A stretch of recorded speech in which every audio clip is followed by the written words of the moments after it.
Students, आज की इस वीडियो में हम मायदा-ए अमृतसर को डिस्कस करेंगे। जब अंग्रेज़ों ने रियासत जम्मू व कश्मीर को डोगरा महाराजा गुलाब सिंह के हाथों 75 लाख नानक शाही सिक्कों के इवज़ फ़रोख्त कर दिया था, तो सबसे पहले हम इसका पस मंज़र डिस्कस करेंगे। पहली सिख अंग्रेज़ जंग में सिख बुरी तरह हार गए थे और इस हार में गुलाब सिंह का बहुत बड़ा किरदार रहा था, क्योंकि उसने अंग्रेज़ों का साथ दिया था और वो अंग्रेज़ों का मंजूर नज़र बनने में कामयाब हो गए। महाराजा गुलाब सिंह खुद भी जम्मू का पैदाइशी था और रियासत जम्मू व कश्मीर पर राज करने का उसका ख्वाब भी था और वो इस तरीके से अपना ये दरीना ख्वाब पूरा भी करना चाहता था। यूं जंग ख़त्म होने के बाद ही 16 मार्च 1846 को महाराजा गुलाब सिंह और अंग्रेज़ों के माबेन एक मायदा होता है, जिसे हम मायदा-ए अमृतसर कहते हैं। इसे अमृतसर ट्रीटी का नाम से भी याद किया जाता है। अब हम इस मायदे की तरफ चलते हैं।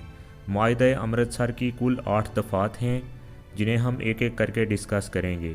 सबसे पहले चलते हैं दफ़ा नंबर 1 के बारे में। दफ़ा नंबर 1 ये कहती है कि दरियाए सिंध के मशरक़ और दरियाए रावी के मगरब का दरमियाना हिस्सा हुकूमत बरतानिया महाराजा गुलाब सिंह और उसकी औलाद के कब्ज़े में देती है।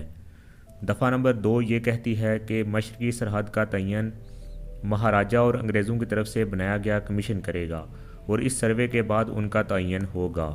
दफ़ा नंबर 3 ये कहती है कि इस मायदे या डील के इवज़ महाराजा हुकूमत बरतानिया को 75 लाख नानक शाही रुपये अदा करेगा, जो 50 लाख मायदा शुरू होते ही अदा करने पड़ेंगे और 25 लाख 1 अक्टूबर 1846 या इससे कबल अदा करने का पाबंद होगा। दफ़ा नंबर 4 ये कहती है कि महाराजा के कब्ज़े वाले इलाके की सरहदें हुकूमत बरतानिया की मर्ज़ी के बगैर कभी भी तब्दील ना हो सकेंगी। दफ़ा नंबर 5 ये कहती है कि अगर महाराजा और किसी दूसरी रियासत के दरमियान कोई तनाज़ा खड़ा हो जाता है तो इसके लिए महाराजा को हुकूमत बरतानिया को बतौर सालस मुकर्रर करना होगा और कोई भी सालस हुकूमत बरतानिया को मंजूर ना होगा।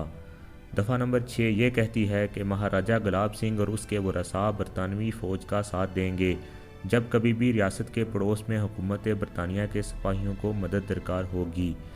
दफ़ा नंबर 7 ये कहती है कि बरतानवी हुकूमत महाराजा को अंदरूनी और बैरूनी हमला आवरों से बचाएगी और इसकी मदद करेगी। दफ़ा नंबर 8 ये कहती है कि महाराजा गुलाब सिंह हुकूमत बरतानिया की अतात कबूल करता है और निशानी के तौर पर हर साल 1 घोड़ा, 12 आला नस्ल की बकरियां जिनमें 6 बकरे और 6 बकरियां शामिल हैं और 3 जोड़े कश्मीरी शालों के पेश करता रहेगा। ये इसलिए है क्योंकि महाराजा ने हुकूमत बरतानिया की अतात कबूल कर ली थी। इस मायदे के इख्तिताम पर यह लिखा गया है कि यह मायदा आज के रोज़ 16 मार्च 1846 बमुताबिक 17 रबीउल अव्वल 1262 हिजरी फ्रेडरिक क्यूरी और मेजर हेनरी मोंटगमरी लॉरेंस के ज़रिए honourable sir Henry Hardinge governor general के हुक्म से बरतानवी हुकूमत और महाराजा के दरमियान बानफ्स नफीस तय पाया है और उसी की हुक्म से इसको मोहर सबत किया जाता है। ये था आज का मायदा, जिसे मायदा-ए अमृतसर कहा जाता है। इस मायदे के तहत कश्मीर को महाराजा के हाथों मुकम्मल गुलाम बना दिया गया और उसके बाद महाराजा के जुल्म सितम का आगाज़ होता है। डोगरा राज के दौरान कश्मीरियों पर लातदाद जुल्म ढाए गए। इनकी तफसील हम आगे वीडियोज़ में जाकर जानेंगे। इसके लिए आप हमारा चैनल सब्सक्राइब करें और हमारे साथ जुड़े रहें। बहुत शुक्रिया।